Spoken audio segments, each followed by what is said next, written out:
Sige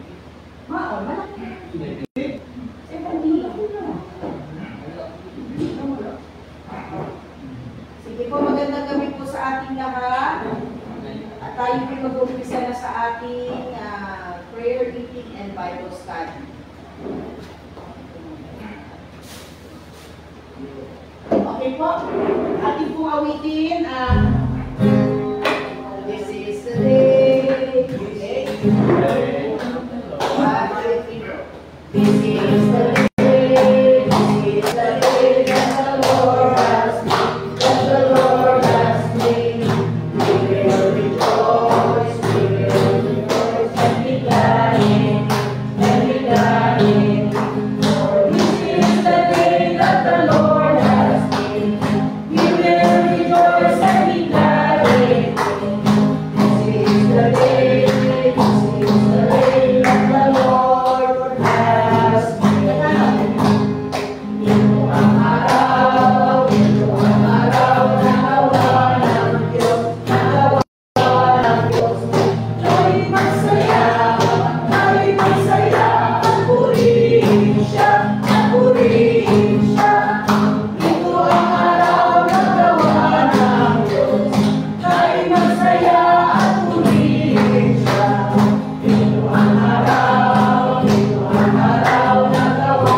Salamat po sa presensya ng bawat isa. Naalala ko wala pa tayong microphone. Umakas ko na.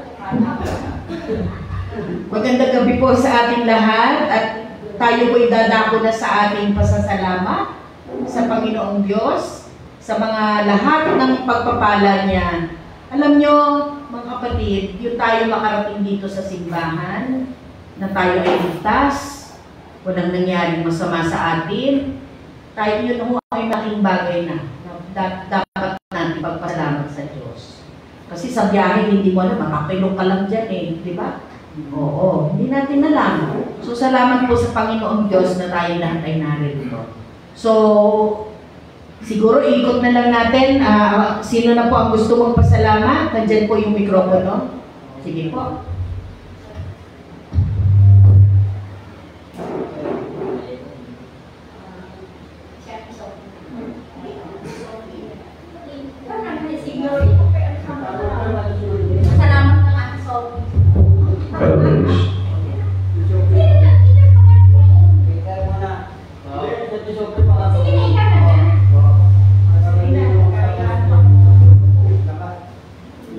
May problema yung ating microphone.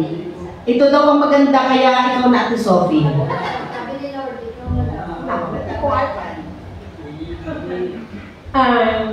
Nagpapasalamat ako sa Panginoon sa ganitong pagkakataon na kahit hindi nga ganda panahon, pero nagkikita-kita pa rin tayo dito sa church.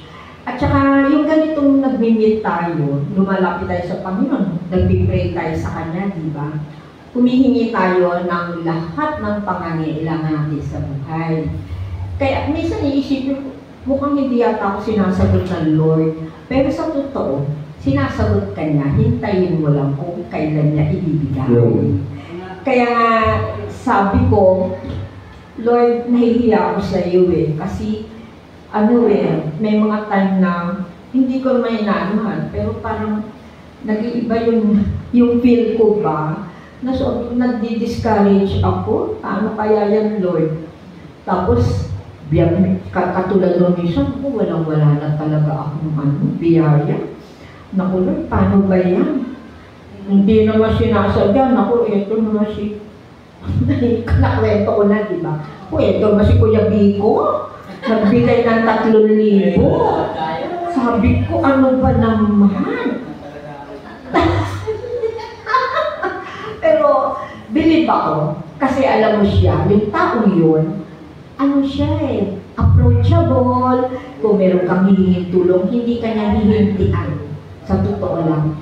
Pero, nagpapasalamat din ako kasi doon sa area namin sa Butin, may katahimikan. Hindi tulad nung araw, lagi may gulo, away, dito, doon. Pero so far, sa ngayon, napakatahimik at sama-sama na kami lahat sa aming mga panalangin, yung mga ganyan.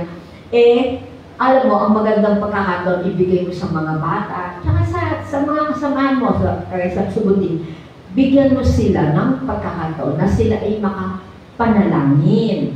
O, di ba? Masabi rin nila kung ano yung gusto nila sa Panginoon. Kaya nga, sabi ko, Lord, minsan naiya ako sa'yo, pero sorry po. Kung ano man po ang mga pagkukulang, hindi lang po ako, maging ang mga kasamahan ko, mga mga taga-butingting. O, di ba? Taga-butingting. Oo. Kaya nga, sabi ko, Lord, thank you so much. No? Kausapin mo ang Panginoon kasi kala mo, hindi ka niya din. Anywhere you are.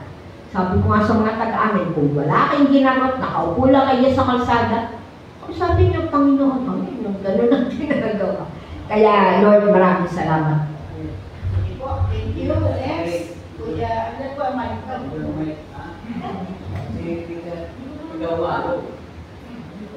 Hello.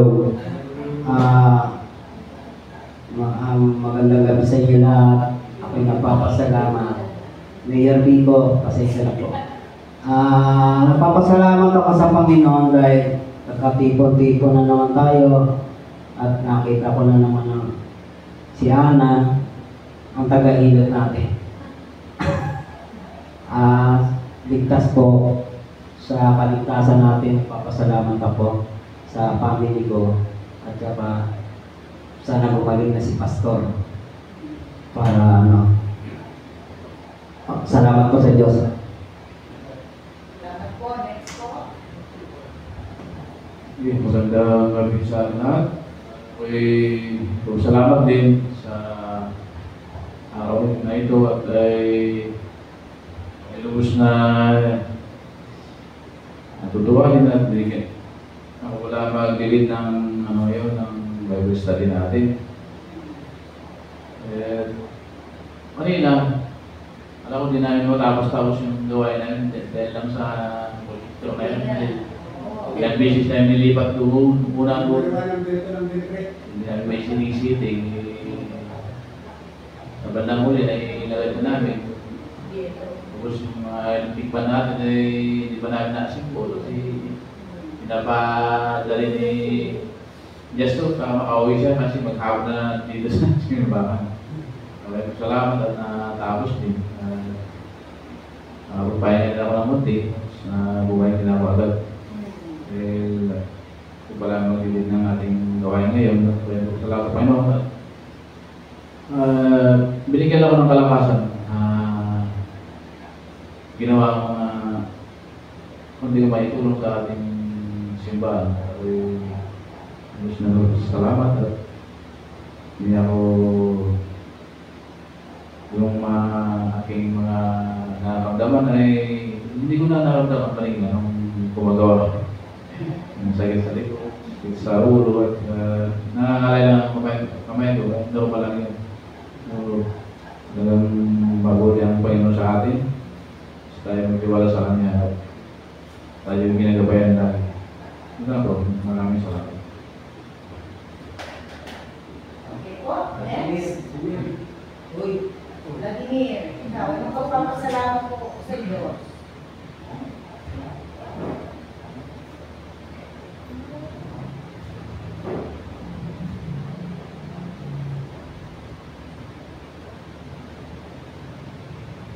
Anong pagpapasalamat sa Diyos? Salamat sa buhay mo. Ako, nagpapasalamat ako sa Panginoong Diyos dahil si Vladimir ang isa sa mga tumutulong sa atin sa church. No? Katulong sila Kuya Peter, si Kuya Tomas, at iba pa mga kasama po natin dito sa simbahan. Malaking tulong din po si Vladimir kasi siya yung errand boy natin eh. Akyat ka, kuha ka dun ng ano, ganito, ganyan. Kumbaga nauutusan na papakiusapan natin si Vladimir. Alam mo, Vladimir, malaking bagay yun. Kasi kung walang mauutusan, hindi mangyayari yung mga kailangan, di ba? So, yun po. Salamat sa iyong tulong sa simbahan natin. Alam ko na pagod ka na rin minsan, pero nandito si Vladimir at nandyan, available, tumutulong siya kung ano yung kaya niyang itulong sa atin. So, in behalf of UCCP Pasay, Vlad, maraming salamat sa iyo. At pagpalain ka pa ng Panginoong Diyos. Okay? Oh, next, may sasabihin ka pa ba, Vlad? Oh, anong masasabi mo?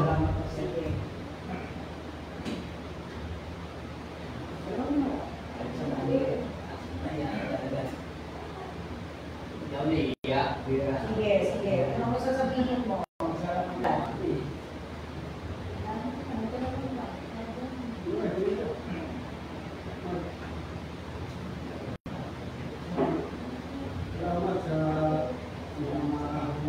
Salamat sa lalaki mo sa Salamat ako kanina. Oo. Nung nakulit ako nga ako, di ba? Yung sa bata ko, nag-itaw lang kami. Ah, talaga? Opo. Oh, ano sabi niya? Hindi na ako pinantalakan niya. Ano sabi ng bata sa'yo? Ayun ba, ito yun ang puno eh. Pasalamat ko yun. Oo. At least ano? Sabi niya sa akin, Kuya, buti na ligtas mo yung buhay ko dun sa... Yun. Sabi ko, gagawin ko talaga yun. Hindi ko sa akin nangyari ko. So, malaking bagay po yun, ano? Tahimik lang to si Vladimir, pero marami din siyang natutulungan. Katulad ng bata na naligtas niya, no? Ilang taon na yung bata, Vlad? Ilang taon na? 13. Oh, malaki na. Pero, syempre, ang aksidente, hindi mo masabi. Oo. Salamat, Vladimir, ha? Okay, next po. Salamat sa Panginoon dahil araw-araw natin nagkasama-sama tayo dito ngayon sa Diyos. Tapos lagi niyang ginagabayan sa araw-araw kami sa mga anak ko. So yun, sa pag-nahihilo, lagi kong inapanalangin tayo sa Panginoon na hindi niya akong lakas. Gumaling po yung mga hinilot ko. So, salamat sa Panginoon dahil yung ate ko naman nabuti-buti. Ate Maura. Nakakatayo-tayo na at saka hindi na siya po nag-oxygen. Okay, thank you, Lord. Yun po. Anong sakit ka niyan? Cancer po. Kasi may nag-aalaga eh. Cancer of the universe? Okay. Hello. Okay, salamat po. At patuloy natin ipanalangin si Sister Maura sa kanyang tuloy-tuloy na paggaling. We claim it, ha? Alam mo, ang cancer, madali na ngayon ang cancer. Napapagaling na ngayon ang cancer. Oo. Oo. Sige po. Panalangin pa rin po natin siya. Ate Sandra, kayo na po.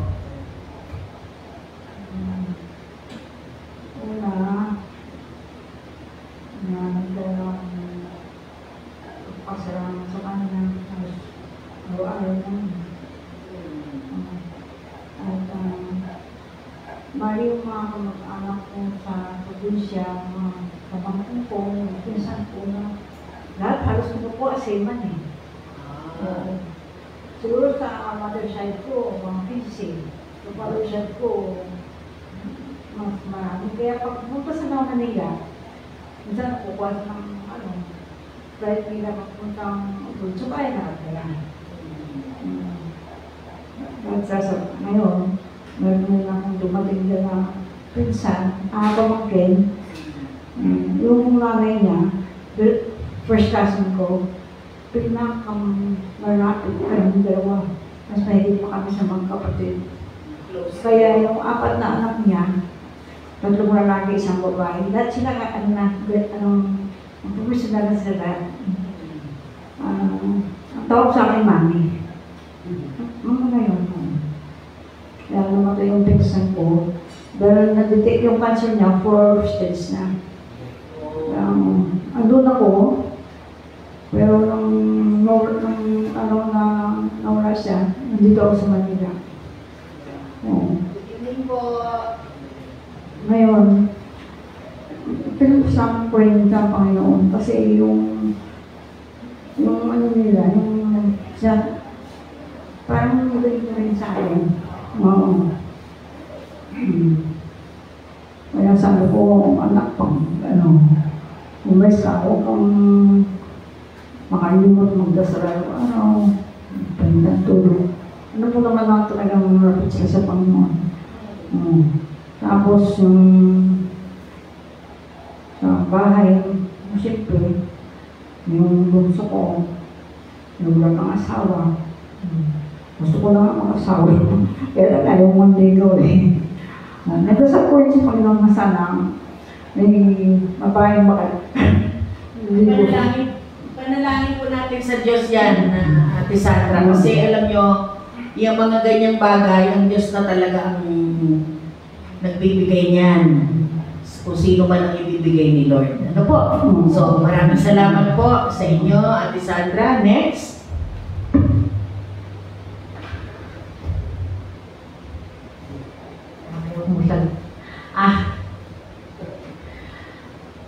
Magpasalamat ako sa Panginoon kasi di ko alam na makakarating ako dito. Di ko alam bakit ako napadpad dito, pero napadpad na dito na rin lang. Kasi ang dami nung napunta, talagang nag-ano kanina kasi nga sobrang sakit ng tiyan ko, nagsusuka na ako kasi umatake na naman yung t-shirt kasi sa totoo lang bawal talaga akong magalit, bawal akong magano kasi umatake yung tiyan ko. Kaya, pasalamat ako sa Panginoon kasi kahit dumaan ako sa matinding problema pagpasok pa lang ng December, pero nalusutan ko naman lahat.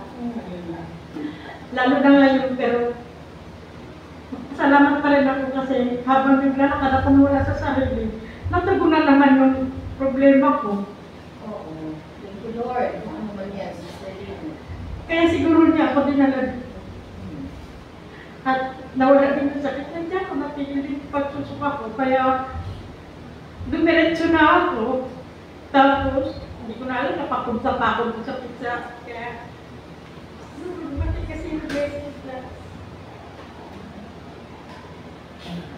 Kasi last hour na lang, sinagot na yun. Kaya, pasalamat ako ng Panginoon kasi sinagot naman yun. Ang lami talaga nagpasalamat kasi wala akong hiniling sa kanya na hindi niya ibigay. Kaya, susuporta ako kung ano mang pangangailangan. Hindi man ako sa financial, pero lahat ng kung kakayanin ko, kakayanin ko.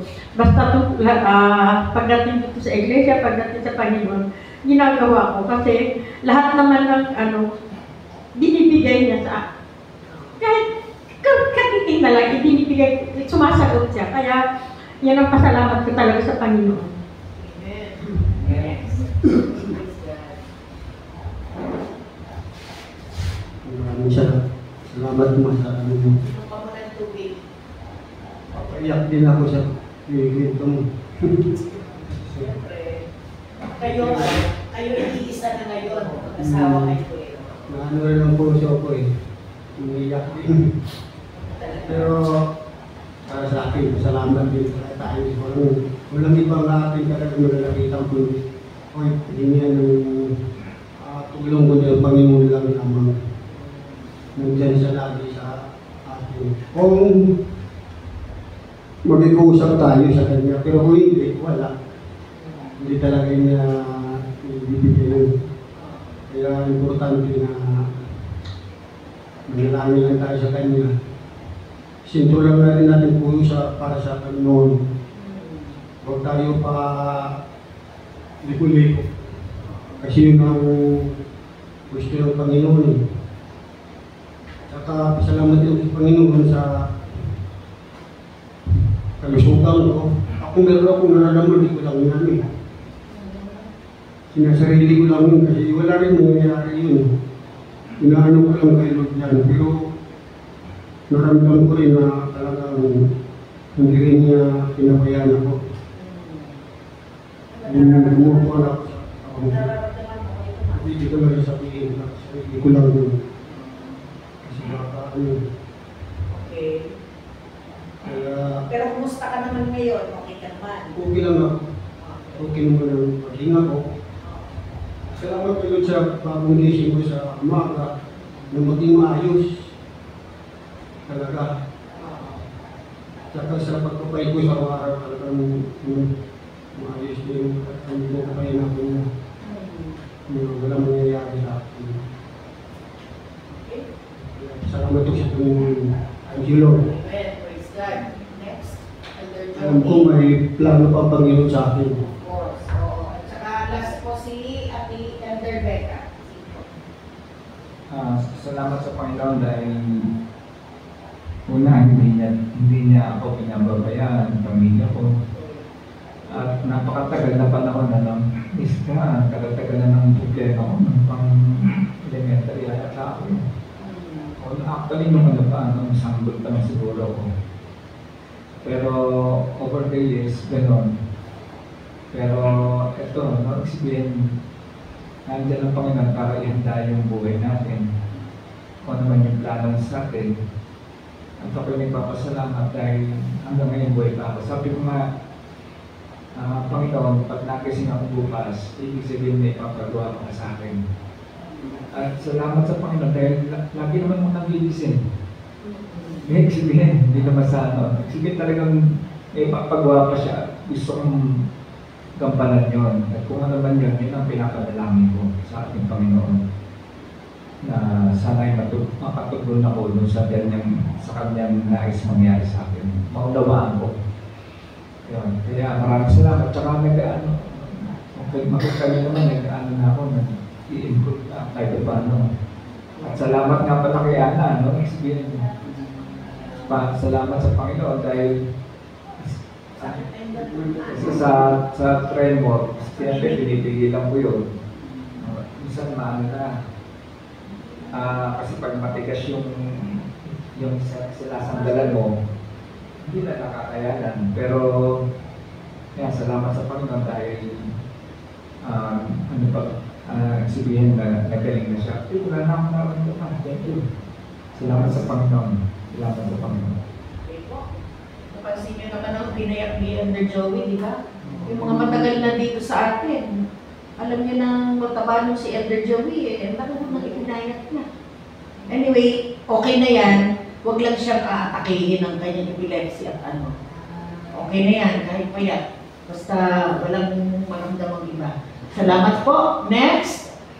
Good evening, Elder Flory. Si Elder Becca po. Ano pong pagpapasalamat sa Panginoon? Yan, magandang gabi po sa ating lahat. Wala naman tayong lahat na ipinagpapasalamat sa Panginoon kundi yung araw-araw na tayo ay tigtas sa mga kung ano man yung mga negative na dumarating sa buhay at malagpasan po natin yan. Very thankful po ako sa Panginoon sapagkat kahit na tayo ay nahihirapan, andiyan siya gumagabay at tumutulong sa atin. May mga tao siyang instrumento para tayo ay bigyan ng tulong. Kahit na minsan dumarating yung tayo ay gipit, pero bakit nga ba dumarating yung point na kung kailan yung time na kailangan mo na andyan siya para tayo ay saluhin. Ang Panginoon talaga hindi nga tayo sinusukuan. Kaya tayo dapat, kung ano yung binibigay na Panginoon Diyos sa atin, huwag din tayong magkulang. bagkus dagdagan pa natin ang pagsusumikap para siya ay ating maramdaman ng Panginoon na talagang mahal na mahal natin siya. Hindi lang yung pakita lang tayo na di ba? Ganun lang naman ang gusto ng Panginoon Diyos sa atin. Yun lagi tayo magtatapat at manungkulan sa Kanya. Yun lamang po ang magandang gabi. Okay. Ang pahuli po ay si Elder Tori. Tapos na po lahat. Yes po.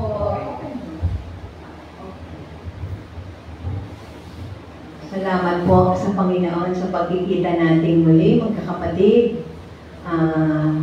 Yun nga po, lagi ko sinasabi, hindi lahat ay nagkakaroon ng pagkakataong makadalo. Kaya, yun po ang aking pinagpapasalamat, ang pagkakataon na magkita-kita tayo magkapatid at ipahayag ang ating mga pagpapasalamat sa Kanya. Unang-una po ay ang buhay, ang lakas natin, ang proteksyon sa araw-araw at ang provision niya na binibigay sa bawat isa sa atin.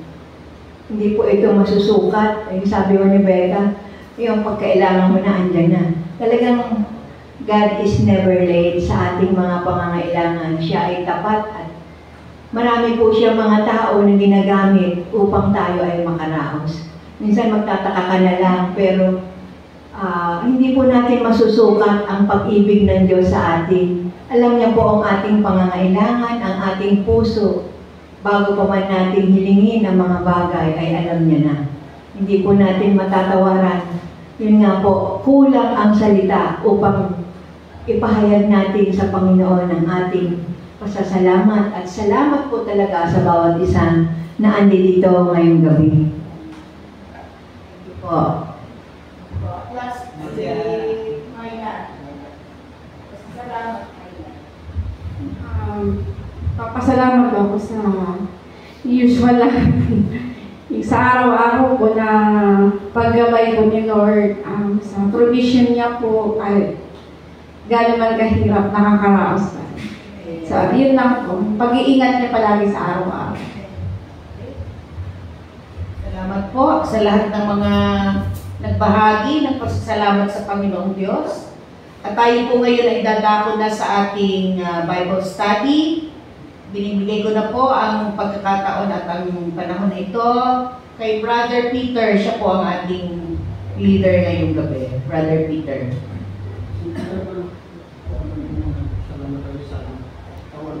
Ay, oo.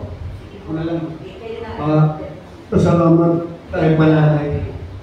Yung natuwa ni Kuya Rodi nga sila talaga din na tumulong dito. Bisa Indian, no? Inabot sila. Hanggang alas 2 siya talaga nabot sila dito. Oo. Alas 10 sila dumating hanggang alas 2. Kaya nandito sila tayo na ang-alay din. At sila yung gawa niyan eh. Kaya maraming salamat kay Rodi sa nagkakawan mo na nakatulong dito sa pagdibulit sa aming kuhan simbahan, ating simbahan na ihanda sa ngayong Christmas ng Tata. Maraming salamat kay Rodi sa mga kawan mo. Thank you. Kuya Tomas. Salamat po sa pagpapaalala, Kuya Rudy. Salamat po sa inyong tulong. Of course, sa lahat po sa atin na tumulong kanina. Nandito si Jazz. Nandito din si Elder Loida. Nandito din si Kuya Tomas, syempre. Si Brother Peter, nandito din yata kanina. Brother Peter, Si Vladimir, nandito rin kanina.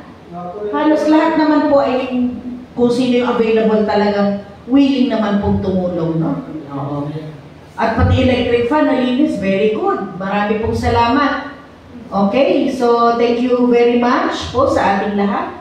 At ipanalangin po natin na sana ay maging maayos ang ating Christmas cantata sa Sabado po. Okay? Sige po, ibigay ko na po ang ating mikropono sa ating leader, kay Brother Peter po.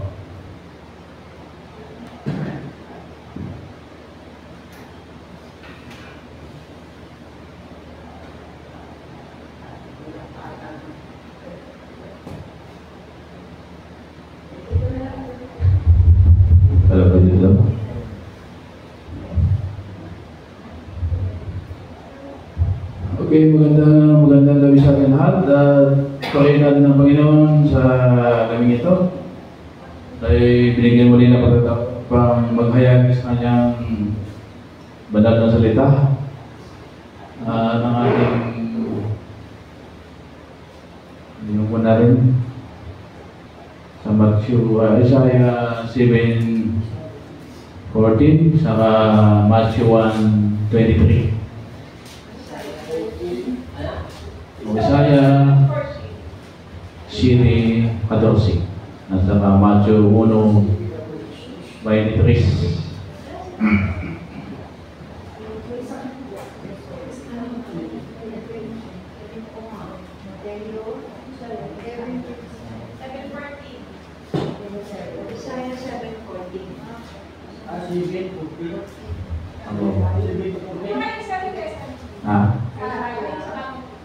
Sa Matthew 1:23. Matthew 1:23.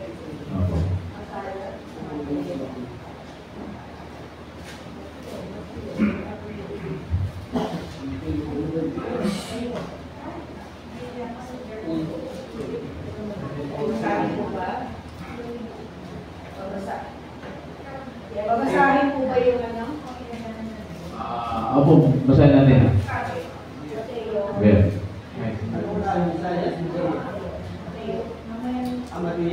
Sa bago nga sa lumang tipan, basahin natin.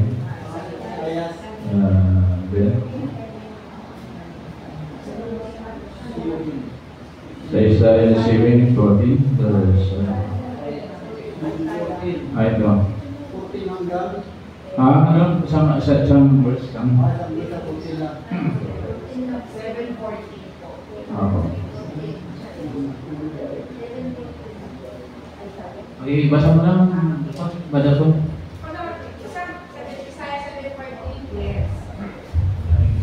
Isaiah 7:14, ayon po dito, dahil dito si Yahweh mismo ang magbibigay sa inyo ng palatandaan. Maglilihi ang isang dalaga at magsisilang ng isang sanggol na lalaki at tatawagin sa pangalang Emmanuel. At sa bagong tipan naman po, sa Mateo 1:23.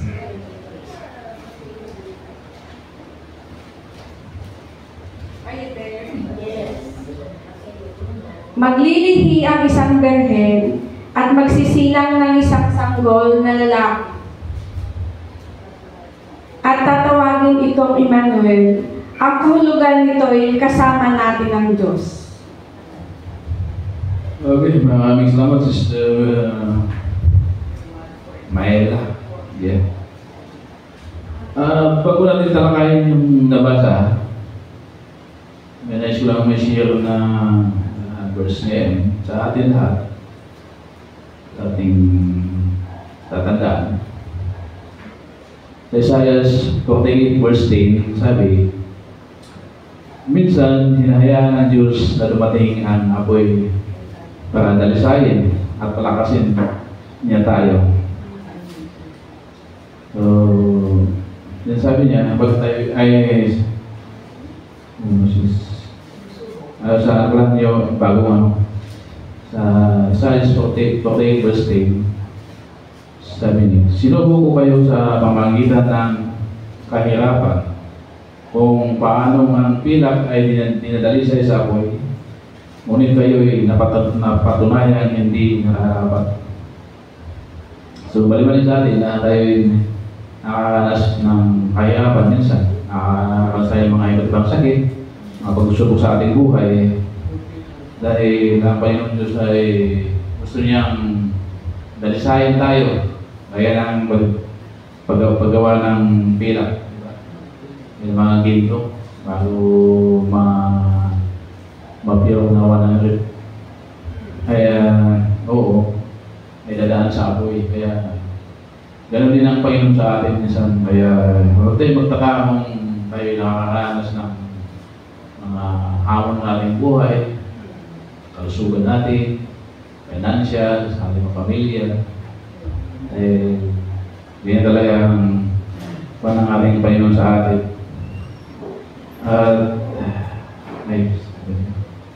Good evening, Ate Rosie. Sabi din sa 1 Corinto, chapter 10 verse 13, ay chapter 10 verse 13,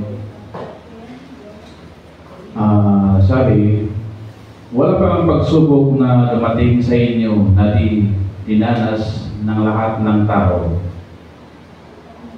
Tapat ang Diyos at hindi niya ipapahintulot na kayo ay subukin ng higit sa inyong makakaya. Sa halip pagdating ng pagsubok, bibigyan niya kayo ng lakas upang matagumpayan niyo.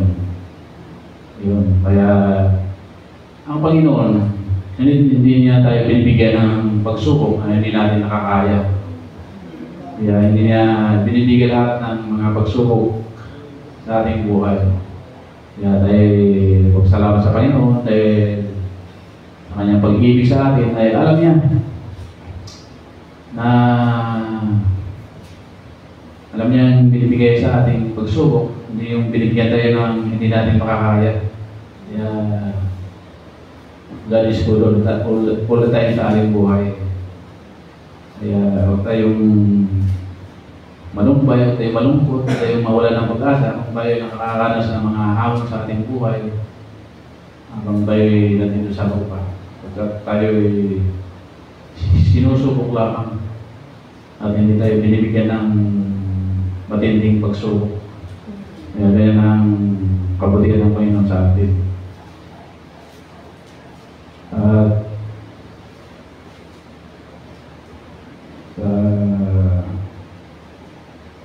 kalagdagan mo sa Matthew, di ba tayo Matthew 16? Matthew 16 verse yun? 24 o 25 na rin. Hindi mas yun. Mag-iibasa na lang. Iligtag natin dito.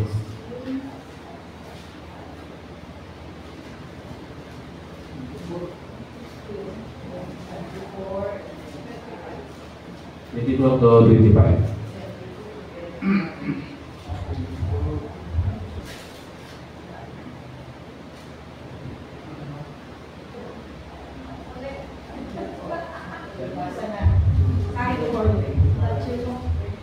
Mateo 16, versikulo 23,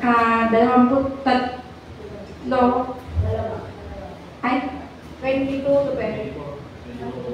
24 to 25.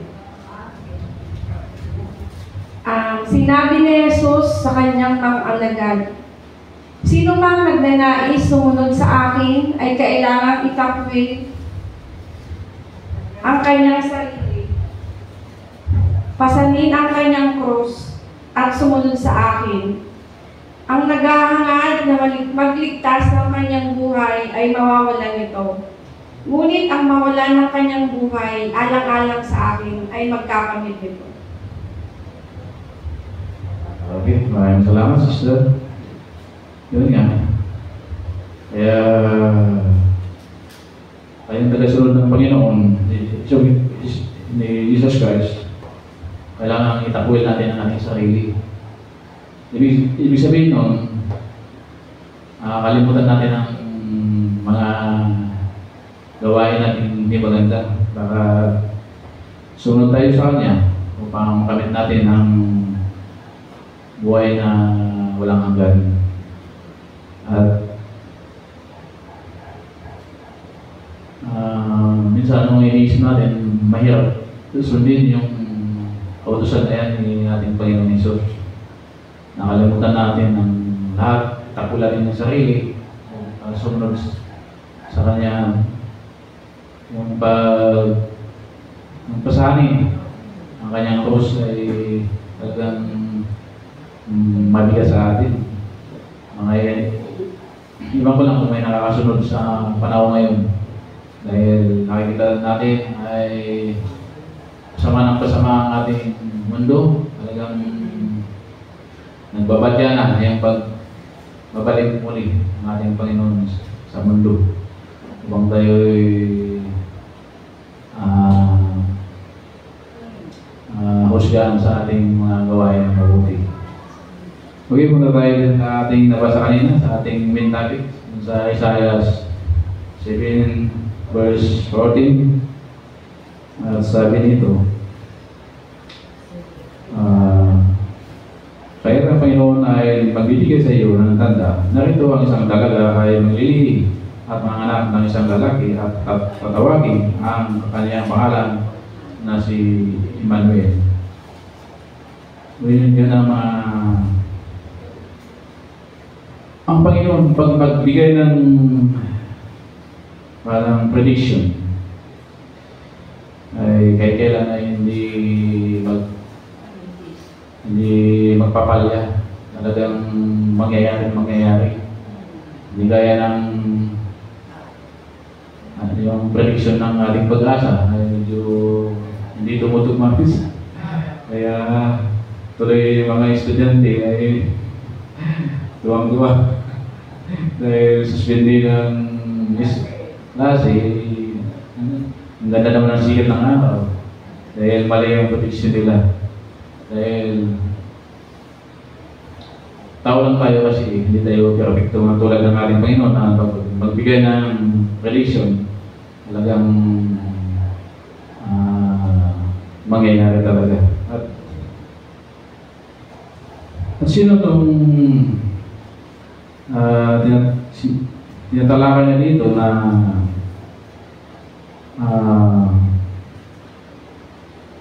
siyang virgin ay magbubuntis. So alam siguro natin ito kung sino ito.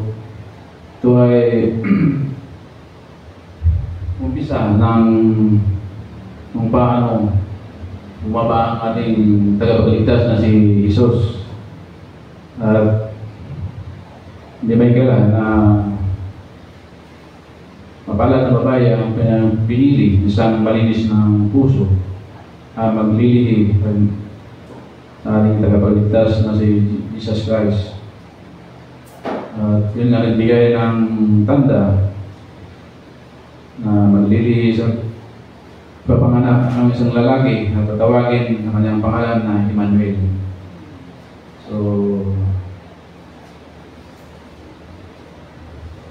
alam natin yun na si ating Panginoong Hesus Kristo.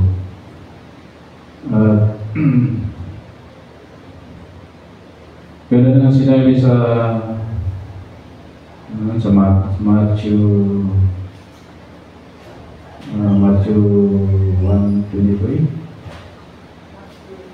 At mag-apares din. Narito ang dalaga magdadalang tao at manganak ng isang lalaki at ang pangalang itatawag sa kanya Emmanuel, na kung iliwanagin ay sumasatin ang Panginoon.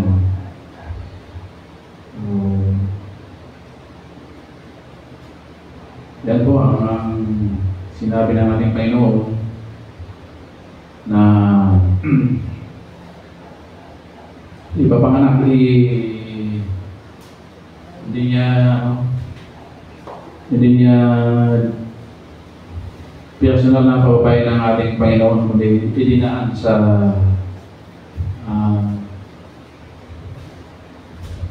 tulad nating tao, dahil ito na kung sa nagkatawang tao ng ating Panginoon.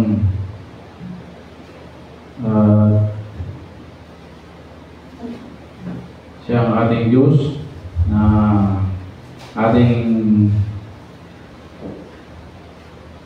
siya ang itinala ng mga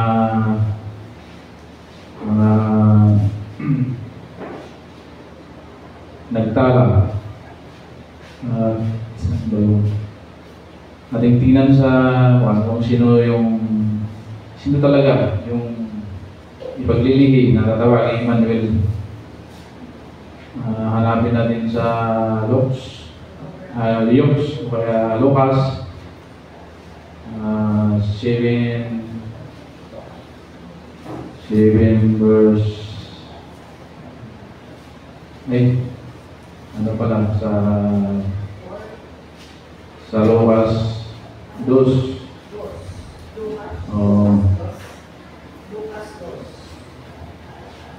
Lucas 2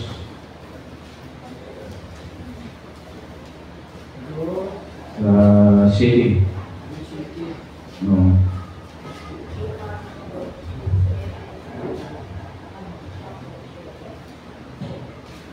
babasahin ko dito sa ibang version. At kanyang ipinanganak ang panganay, niyang anak na lalaki. At ito ay binalot niya ng mga lampin at inihiga sa isang pasabsaban sapagkat wala ng lugar para sa kanila sa tuluyan. Ayun. Nung ipinanganak na ang ating tagapagligtas, ay doon lang sa sabsaban na. Doon sa ilang lugar, hindi na sa mga bahay at panganakan o sa mga hospital.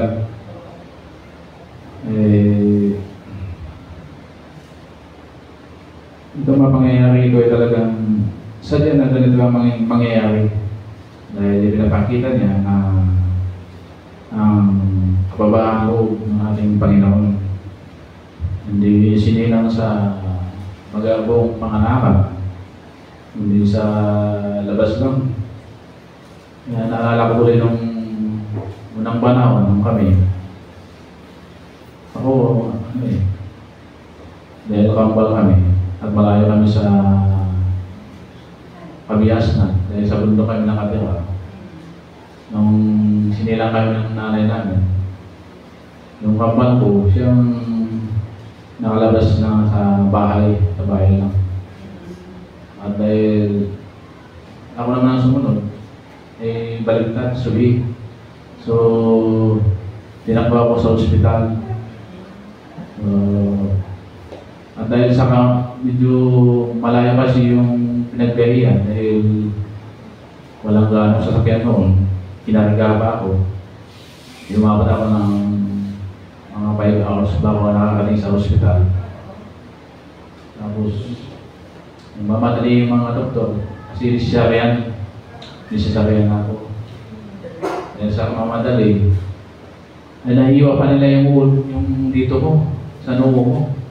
Kaya may piglat dito o may piglat dito. Kaya,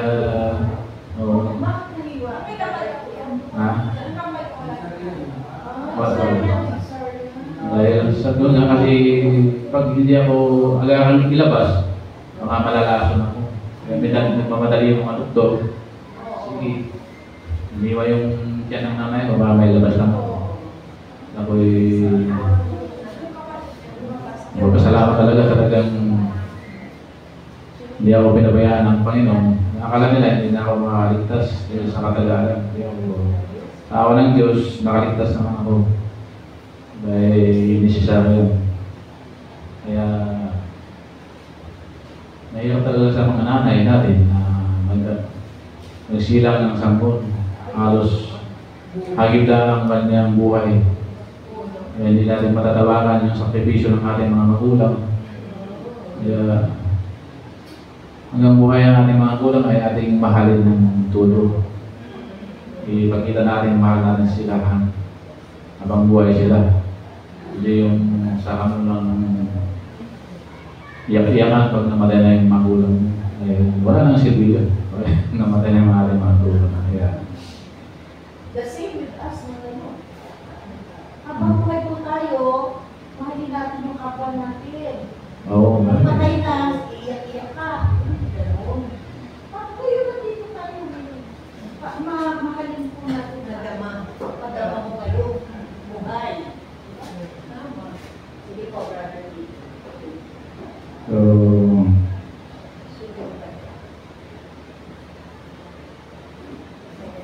atas tayo sa 6,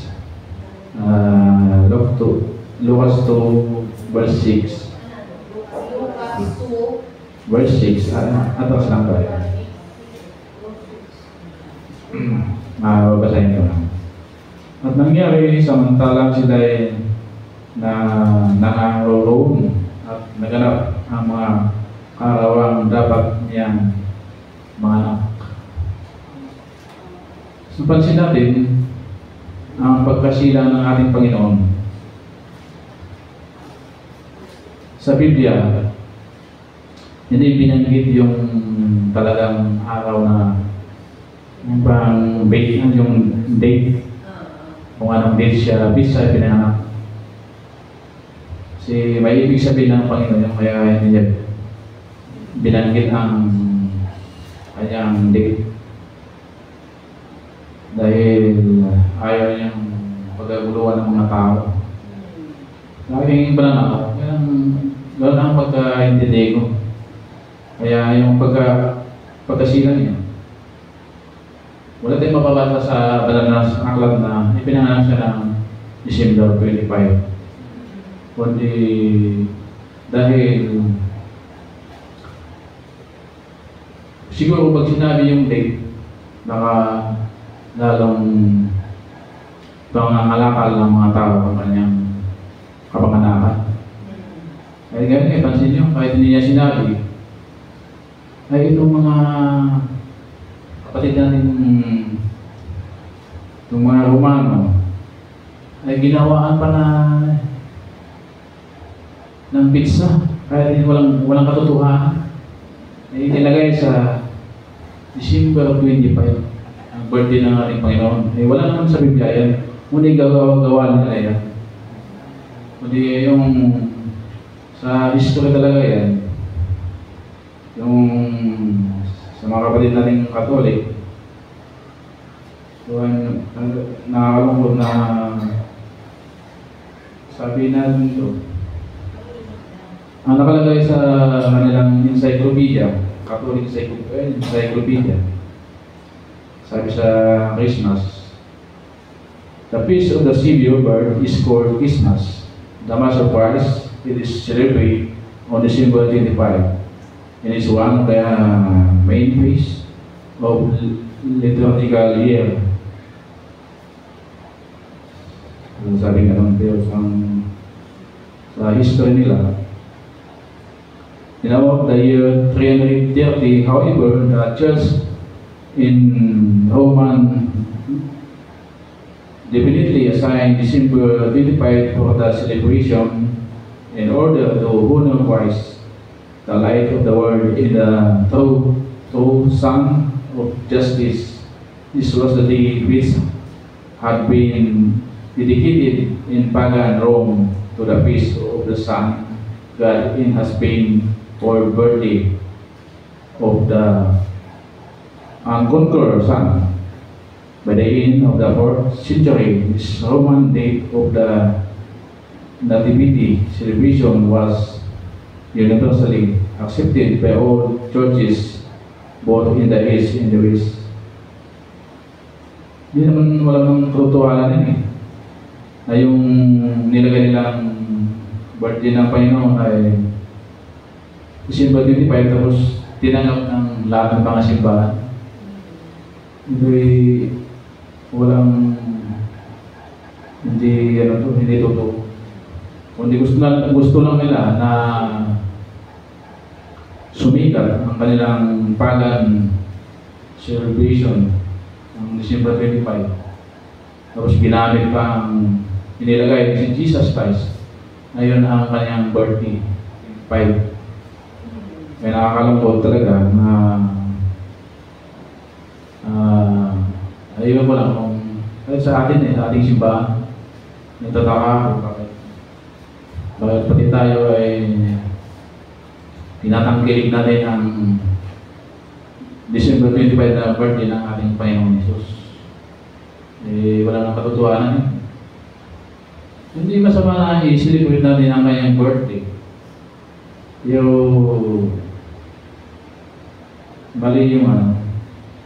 Mali yung date. Kaya hindi maganda yun. Hindi naman ako tutol na i-celebrate natin ang ating Panginoon bilang pagkilala natin sa Kanya, pagpasalamat. Kaso lang, hindi talaga December 25 kasi kung akalin mo yung panahon nung sinilang siya ay hindi winter time kundi summer. Dahil sa Bethlehem, umuulan ng umuulan ng yelo. So, pansin naman, hindi mo naman may labas yung mga hayop sa taglamig. Bakit nandun sila sa sabsaban? pag sa taglabing sila, nung taglabing sila ng ating Panginoon. Ayan ang patunay na hindi December 25 ang pinanganak ng ating Panginoon. Dahil sa mga panahon na yun ay tagilid yun. Kaya may mga damo at yung mga alaga na mga hayop ay nasasabsaban sila. Yan ang liwanag. Kahit hindi nilagay sa Bible, kung talagang ang birthday ng ating Panginoon ay kung malalim pag-unawa natin, maunawa natin na hindi tayo naniniwala sa nilagay ng December 25 ang birthday ng ating Panginoon. Kundi nasa malapit lang sa mag-winter. May nabasa ko may nakalagay sa Old Testament ang kanyang kapanganakan doon, pero hindi masyadong tinalakay. Ang slide lang. Yung hindi ko na sabihin yung ano yun. Nasa Old yun eh. Sinabi na doon ng panganak ang magliligtas sa atin. Yun, hindi masyadong binanggit kung anong pizza. Basta sinabi lang yung buwan, saka yung araw na yun. Yun, hindi masyadong pinarami. Yung katunayan na ang kanyang kamanganakan dahil siguro ginawa ng Panginoon yun na medyo itago ang kanyang kamanganakan dahil lalong gagawin ng mga tao na ikakalakal ang kanyang kamanganakan.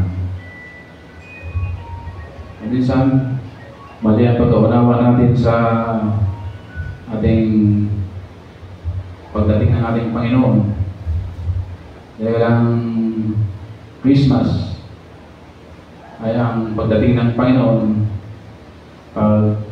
pagmamahalan, pagpapatawad, pagpapakumbaba, pagbibigayan sa bawat isa.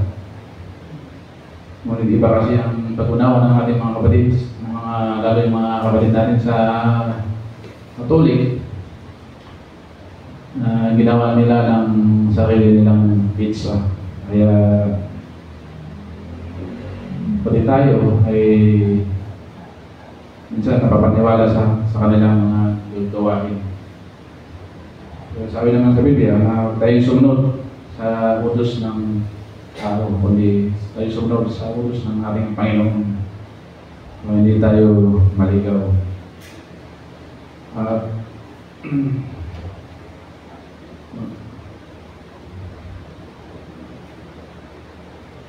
Nilagay pa dito ng Catholic Encyclopedia na the actual date of the Lord's birth is unknown. Unknown pala eh. Kasi na naglagay na December 25.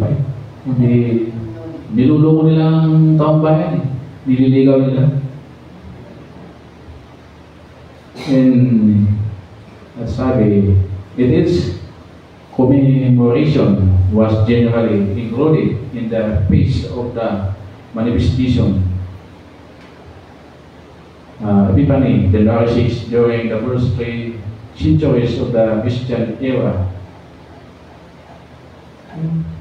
Gumawa sila ng kung ano-ano ang mga date. Kundi lalong maliligaw ang mga tao talaga pag sila ang ating papakinggan. Kaya sana magising tayo na ang pagsilang ng ating Panginoon ay hindi sa buwan ito, kundi ang Christmas is every day sa ating buhay. Buwan ng pagtanggap natin sa ating Panginoon. Dahil yun talaga ang meaning ng Christmas sa atin. Hindi yung nakalaan sa isang araw ang Christmas sa atin, kundi everyday, 24/7 na Christmas sa ating buhay. Dahil ang dala ng Panginoon ay pagmamahalan, pagbibigayan, pagpapatawad, at pagpapakumbaba. Laging may pag-asa sa atin dahil siya ang ating pag-asa. Kaya tayo ay naligtas sa ating buhay. Kaya ang liwanag doon kaya nagpapasok yung sa John 16, John 3:16. Ang liwanag doon na ibinigay.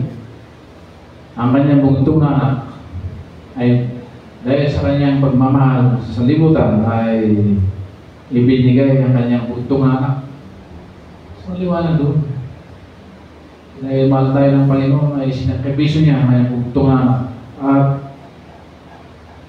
kung sino sa atin ang manampalataya sa Kanya ay hindi tayo mapapahamak, kundi tayo magkaroon ng buhay na walang hanggan. Basta sunod tayo sa Kanya.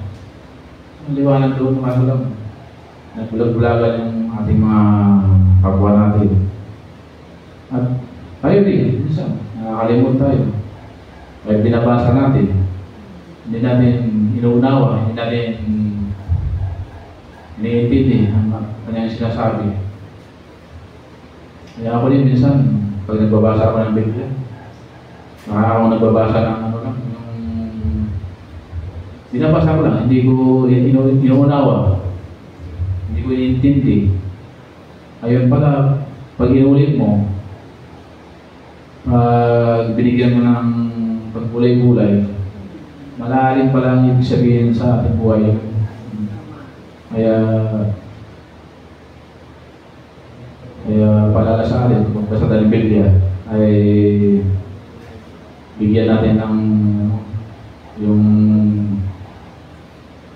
ano ba, sa pagkain na inamnamin mo, maintindihan mo yung buod ng sinasabi ng banal na salita. Kasi pag happy-happy lang yung pagbasa mo, ay maganda ang ibig sabihin, ay hindi mo talaga naiintindihan.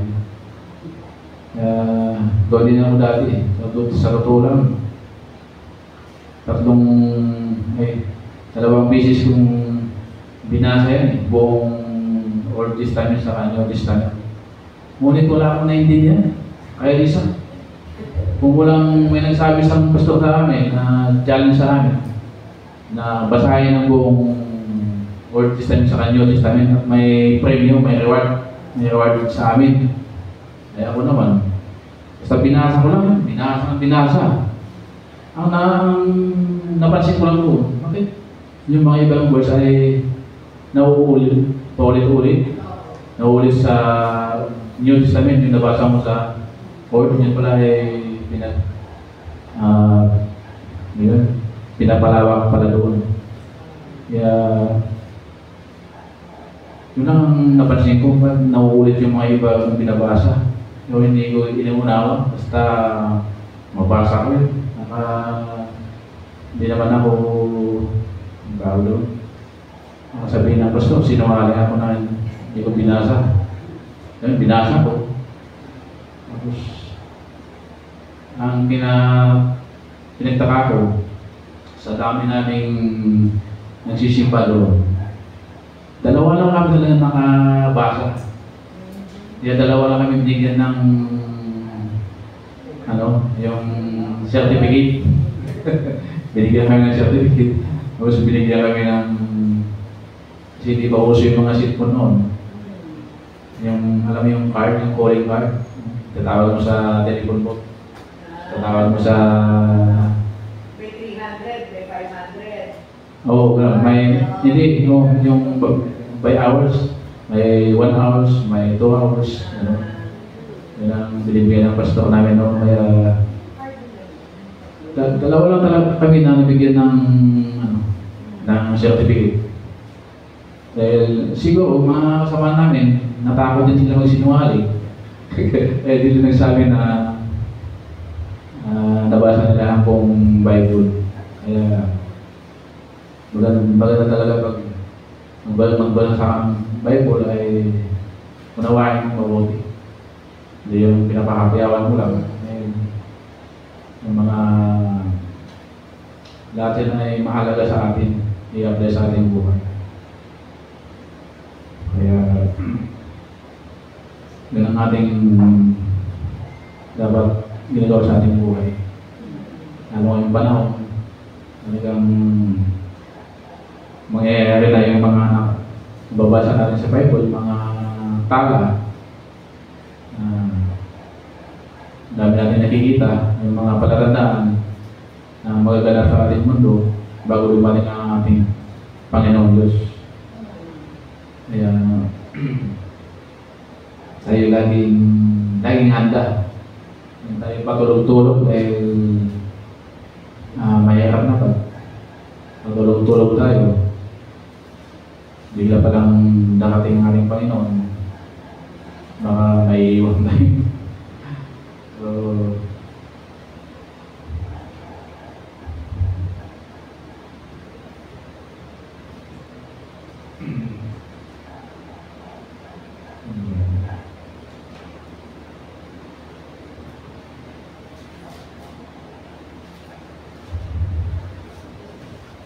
wala na akong may dagdag. Wala na kayo may gusto ko niyang may dagdag. Ay, util sa ating lahat. Maraming salamat sa pakikinig sa gabing ito. Okay. Bless. Salamat po, Brother Peter, sa iyong mayamang pagbabahagi ng salita ng Diyos. Meron kang idadagdag, Elder Joey. Wala pa yung microphone dito. Hello.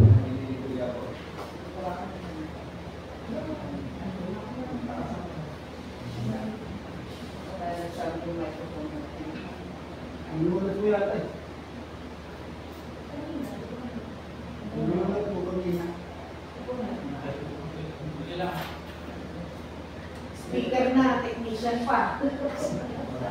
Wala bang si Brother Peter? Yan na. Lord.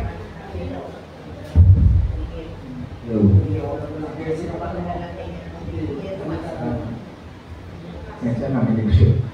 Hindi, ang dadagdag ko lang, kasi dun sa nabasa natin, Luma at saka Matthew, no? Isaiah at saka Matthew. Sabi nga natin, yung Isaiah, bago na mag-isip sa 700 years, ang tagal nun. Ngayon, ano ang senya sa dating ating Panginoon? Sabi, yan ay ipaglilihin ng isang birhen. No? Pero ang pagtutuunan natin ng pansin, yung Emmanuel. No? Bakit Emmanuel? Ano yung sinabi sa Matthew, bakit Emmanuel? God is with us. Kung titignan natin, anong kaibahan niya nung simulat ni Isaiah yun, at saka ng panahon ni Matthew, nung nandito ng Panginoon sa Kristo. Nung panahon ng Isaiah, ang Panginoon Diyos ay nangungusap ng nasa taas siya. Gumagamit siya ng mga tao, mga nilalang, naggaling dito sa lupa. Hindi katulad ng nasa taas. So, ang kaibahan lang, nung dumating ang pangating Panginoon sa Kristo, sinabi niya, I am the way, the truth, and the life. I am the way, so yun yung sinasabi na tanging daan ay patungo sa ating Diyos Ama. Sundin yung kanyang mga yapak. The truth, dahil ang sinasabi ni na Isaiah na napakadaan na ang taon ng lumipas, ay eto na, ako na yun. Ako nga yung promise, hindi nakikita. Ako na yung totoo. Ako na yung pangako na daan-daan taon ng lumipas. Hindi ito pangako ng isang taon lang ng nakaraan. Ito ay daan-daan taon ng lumipas.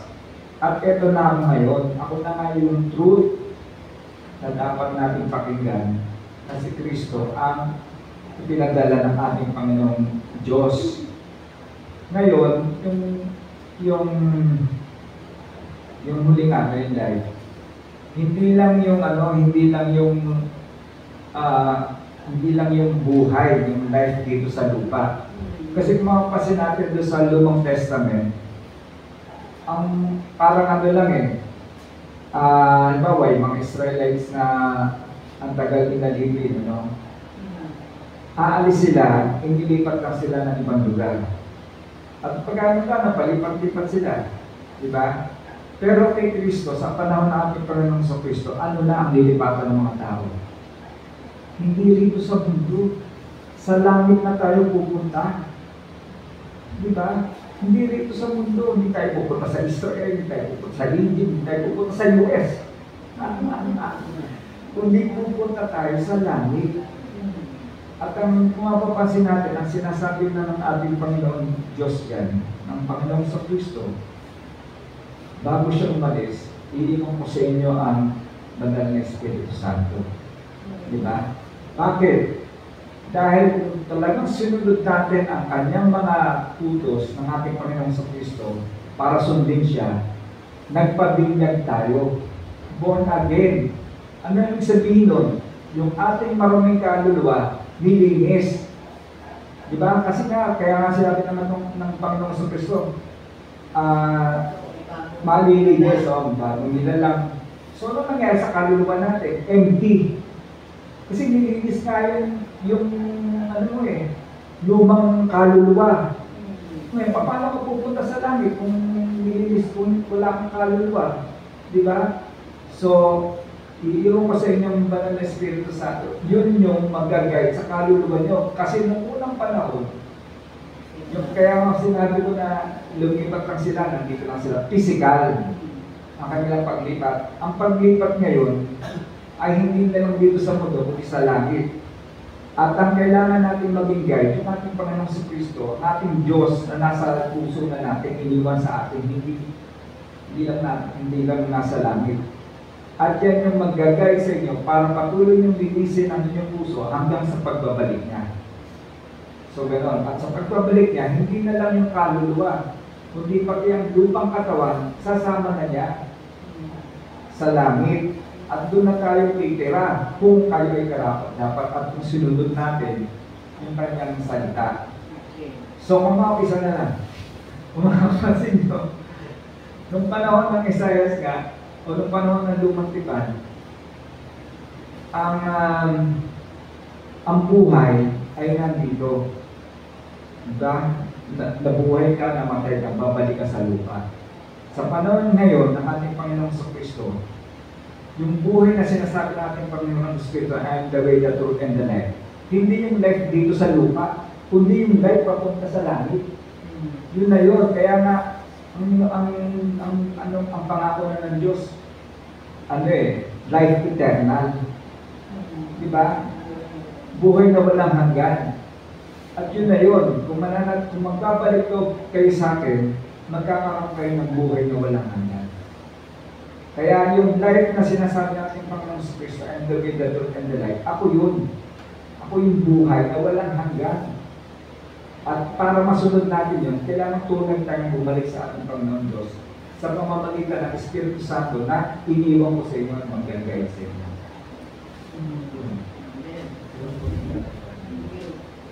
Salamat po, Elder Joey, sa pagpapaliwanag at kay Brother Peter sa shinare mo rin sa ating ngayong gabi.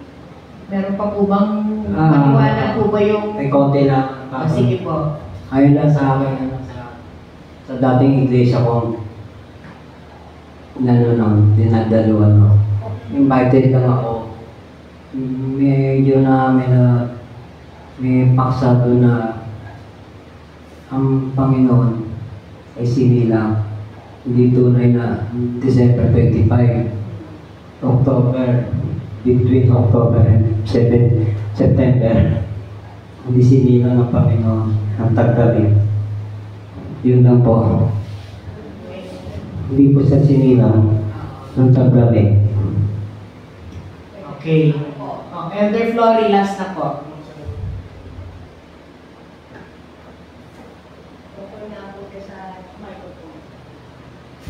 Tungkol po dun sa date. Hindi naman po natin dapat pag-anahan yung date kung kailan. Pero ang katotohanan na ang Diyos Ama ay pinadala niya ang kanyang anak dito sa lupa. Kahit na ano pong date yun, hindi po yun malaking issue. Kundi ang importante po doon, ang Diyos Ama ay pinadala niya ang kanyang anak sa atin upang ating maging kasama. Kasama sa ating buhay, sa bawat araw. Siya ang ating tagapagligtas. Siya ang ating Emmanuel, yun nga. Sumasa atin ang Panginoon. Kasama natin sa lahat ng panahon. Siya po ang katuparan ng incarnate God. Yung naging, anong tawag doon? Naging karne. Ibig sabihin, naging laman ang salita. Yung po ang binigay ng Panginoon at yung po ang ating dapat ipagpasalamat. Siya ang ating Diyos na kasama natin. Siya ang Diyos na ating masasagdanan. Siya ang way, ang daan, at katotohanan at ang buhay. Salamat po. Salamat po, Elder Flory. Yung sinabi ninyo na nagkatawang tao siya para mas maintindihan. Lumapit siya sa atin para maintindihan natin siya. Ito yung esensya ng siya pinanganak. Naging tao, naramdaman niya paano maging isang tao. Naramdaman niya yung sakit. Dahil pinapo siya, dumugo. Di ba? Namatay siya sa krus. Pero importante sa lahat, nabuhay na muli ang Panginoon. Kaya ito yun yung pakapanganakan ng ating Panginoong Diyos, yan yung sinaselebrate natin because parang birthday lang natin yan na we celebrate our birthday. So, sineselebrate din natin ang birthday ni Jesus, no? Pero ang esensya mo nito, ano ang dahilan? Bakit siya ipinanganak sa mundo? Lahat tayo dito, bakit kaya tayo pinanganak sa mundo? Sabi ng iba, sana hindi na ako pinanganak, puro hirap lang pala, dadanasin ko. Di ba may mga ganong tao? Sasabihin, sana hindi na lang ako pinanganak dito sa mundo. Hirap na ako.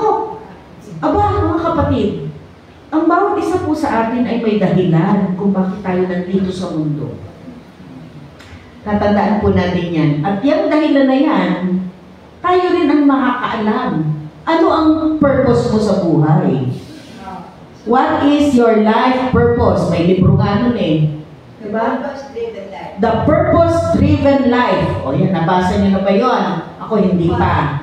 Pero ang sinasabi po nun, ano ang iyong layon, anong silbi mo dito sa mundo? Kung salitang common sa tao, bakit ka nandito sa mundo? Ano ang layunin mo? Bakit ka pinanganak? Ha? Isipin mo rin, bakit ba ako pinanganak? May mga tao po tayo, last na lang. May mga tao po tayo, mga kapatid, nagtatanong, bakit ba ako pinanganak pa sa mundo ito? Ang hirap-hirap ng buhay ko. Sana hindi na lang ako pinanganak sa mundo. Kung ganito lang din na ako ay maghihirap, na ako ay makakaranas lang ng paghiwalay namin mag-asawa. No? Sasabi lang nila yung Ako'y makakaranas ng kahirapan. mahirap ang buhay ngayon. Sana hindi na lang ako pinanganak sa mundo. May maririnig kayong mga ganyang tao. Magsasalita na gano'n. Sana. At yung iba naman mga magulang, yung sobrang galit sa anak, sana hindi ka na lang pinanganak sa mundo. Di ba may mga gano'n? No, yung bata, abay kasalanan ko pa na ako ipinanganak dito sa mundo. Sinisisi mo ako kayong gumawa sa akin. Di ba?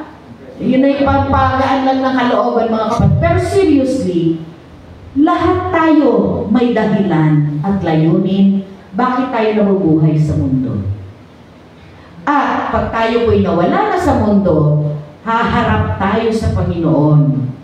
At satanungin niya tayo, ikaw ba Grace, nung nabubuhay pa, anong naging buhay mo? Lahat kumbaga sa accounting, chine-check accounting, i-check ang buhay mo. Ito, ginawa mo ba? Ito, hindi mo ginawa. Ito, may accounting, mga kapatid. I-verify ng Diyos. Nasa listahan ko ba si Ana o si Maria? Nandito ba sa listahan? Naku, patay. Paano pag walang pangalan natin sa listahan? Naku po. Anyway, mga kapatid, yun lamang po ang esensya po talaga ng kapanganakan ng ating Panginoong Jesus. Dito, in-explain na siya ay nagpakababa. Pwede naman sana ipanganak ang Panginoong Diyos sa isang first-class hotel siguro. O kaya sa isang magandang ospital. Pero hindi yun ang pinili niya.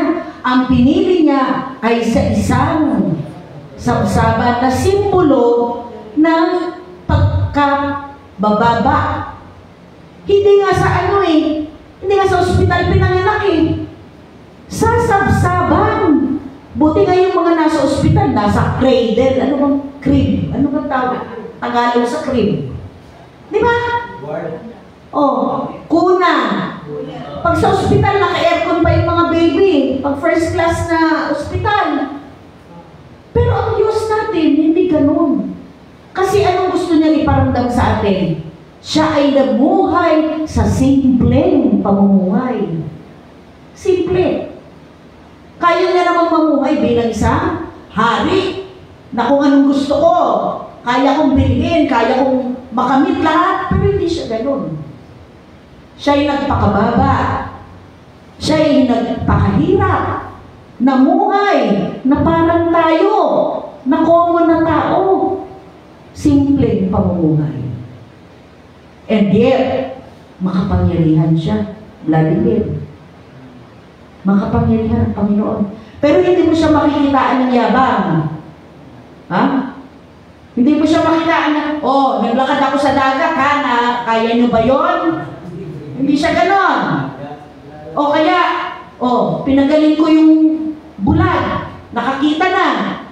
Yung pilay, nakalakad na. Kaya nyo ba yun? Hindi siya ganon. Hindi siya ganon. Hindi niya niyabang yun. Ang Diyos ay nagpakababa. Very humble. Kaya nga pinili niya sa isang sabsaban. Hindi sa first class na ospital. Pinanganak doon mismo sa pinakamababa. Sa sabsaban. Kasama yung mga hayop. No? Hindi siya namuhay ng maramya. Ang kasama niya ay mga mangingisda. Mga disipulo niya, mangingisda. Ang disipulo niya, magsasaka. Manggagawa. Hindi naman siya pumili ng mayayaman na maging disipulo. Yung 12 disciples niya, ano mga trabaho? Iba't ibang klase, di ba? Vladimir, anong trabaho ng disipulo ni Jesus? Karpintero, mangingisda, ano pa? Mga simpleng buhay, in other words. So yun po ang binabahagi ng ating kapatid na Peter ngayong gabi, ang kasimplihan ng buhay ng ating Panginoon. Siya'y namuhay ng simpleng tao. And yet, siya ay isang makapangyarihang Diyos. Salamat po sa Panginoong Diyos. At tayo po'y dadako na sa prayer request natin. Joy, pakibasa mo nga yung ating mga prayer request para maipanalangin natin sila. Sa group chat po, may mga nagbahagi doon ng mga prayer request. Basahin ko na lang po.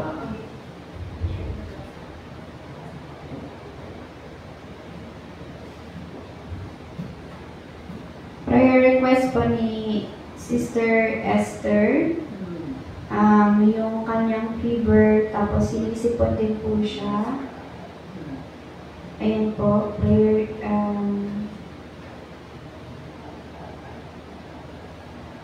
request din po natin na sana mabenta na po natin lahat yung mga tickets para sa kantata sa darating na Sabado. Then si Sister Micah, prayer request niya na gumaling na yung ubo at sipon niya. Then good health sa family niya at kay baby.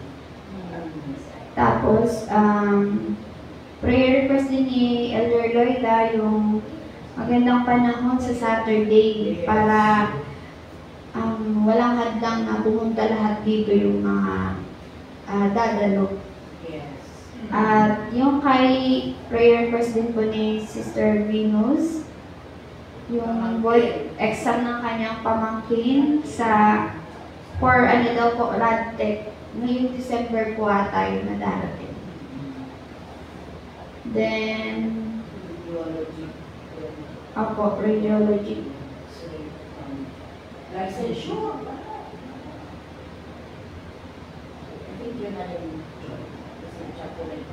Okay po. Okay. So, salamat po. Bukod po doon sa group chat natin, meron po ba kayong mga gusto nyong ipanalangin natin na hindi nabanggit dito? Si Ate Maura. Patuloy na kagalingan kay Ate Maura. Sino pa po? May mga prayer request. Of course, ipanalangin po natin yung ating concert. Malapit na po. Ilang tulog na lang. Ha? 2 tulog na lang. Concert na. At yung mga boses ng mga choir. Naku po. Ingatan natin ang ating mga boses. Ha? Yung may luya dyan. Ako hindi pa nagluluya. Kaya nyo ba yung luya? Nakababad na gano'n. Ibabad ko yung luya para gumanda ang boses. Hindi ko kaya. Oo. So, yung mga may kaya lang na gano'n yung luya.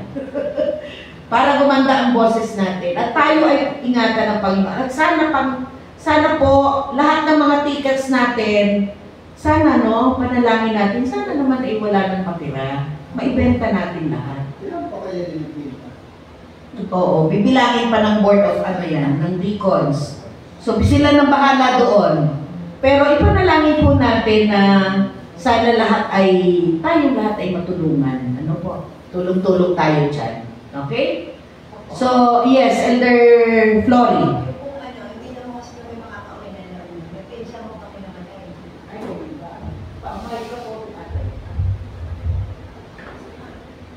Kaaliwan po sa kanilang pamilya.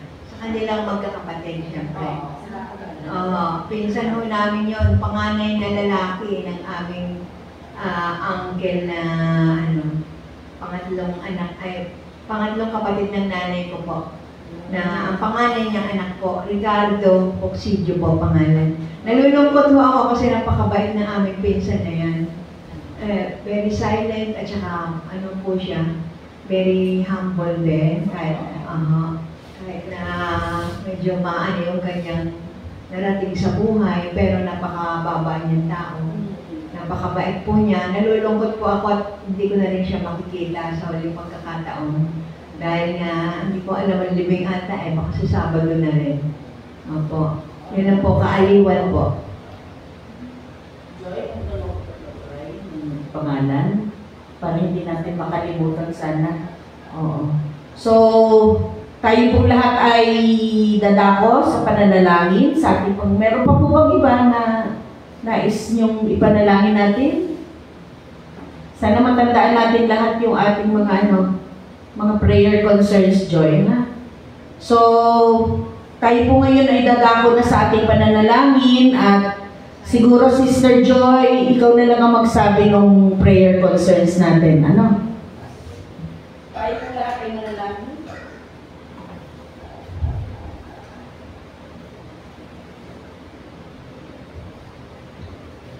Tayo po lahat ay manalangin ng Panginoon Diyos sa aming pong dalangin na nasa ipakinggan niyo po kami.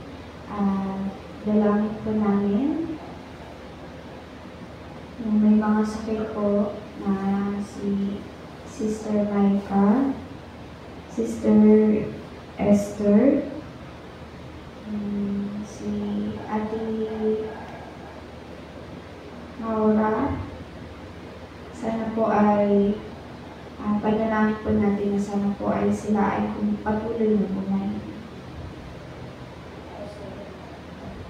At si Pastor Henry.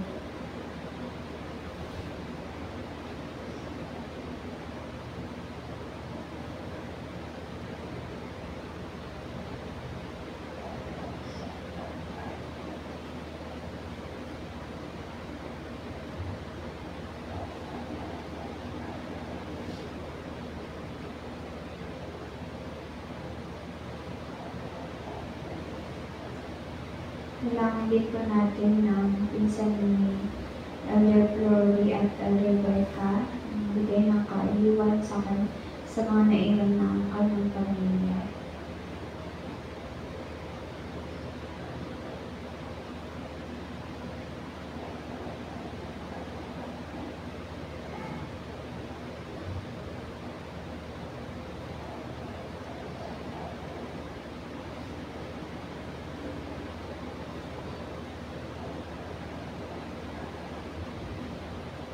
Kailangan din po natin ang ating kantata sa darating na Sabado.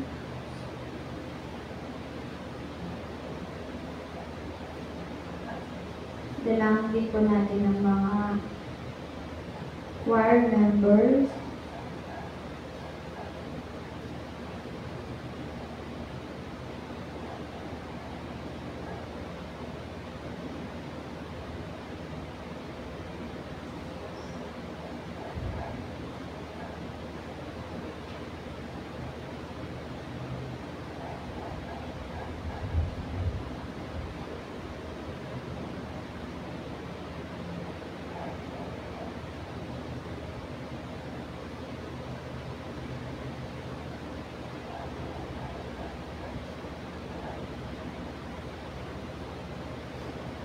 Kailangan din sa mga hindi po lamang gifted, panalangin po natin sila na maging maayos at sa may mga may sakit na wala dito na sana patuloy silang pagkainin ng Panginoon.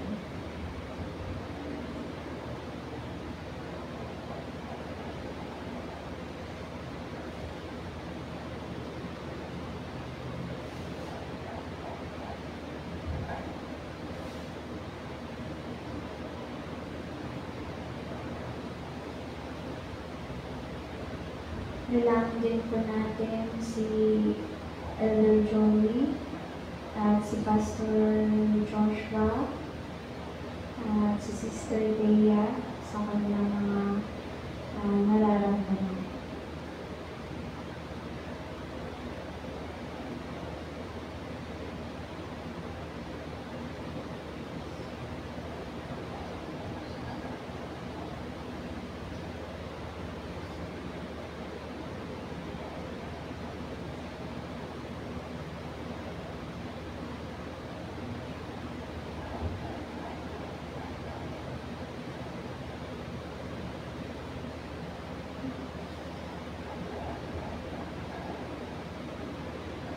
Sa ating pong pagtatapos, hinihingi po natin kay Elder Glory panalangin. Ito yung lalangin.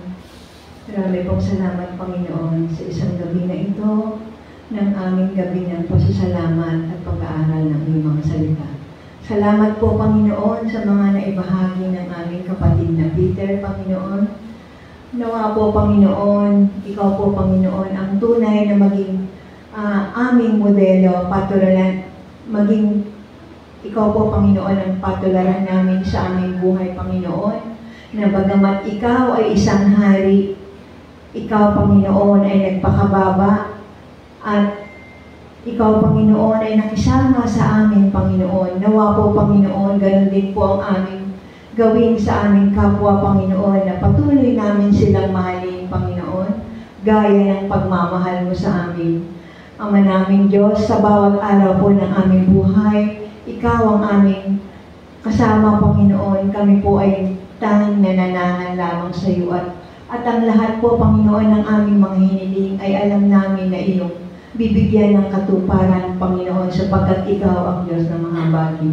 Ama naming Diyos, sa aming pong pag-uwi, Ikaw, Panginoon, ang aming maging kasama, Panginoon, hanggang sa kami ay makarating sa aming kanya-kanyang tahanan. Marami pong salamat, Panginoon, at Ikaw po, Panginoon, ang patuloy na sumama sa amin.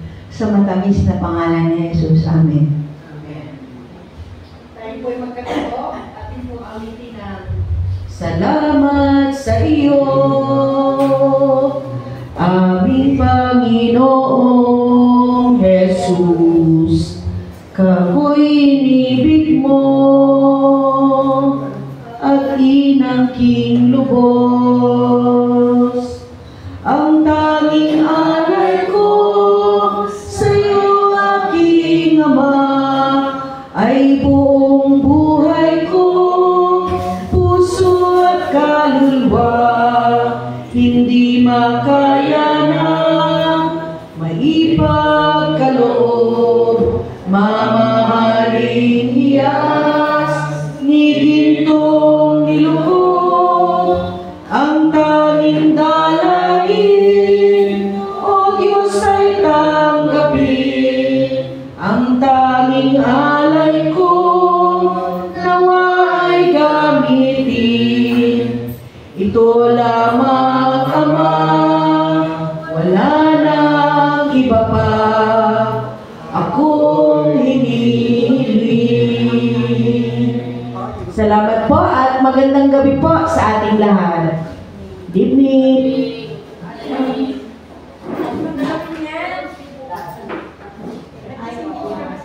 So, ang practice po ng choir ay share na ng gabi bukas. Share to 5:30. Ano oras ba? 5:30? O 5:30. Ang practice daw ng choir ay 5:30. 5:30 ba?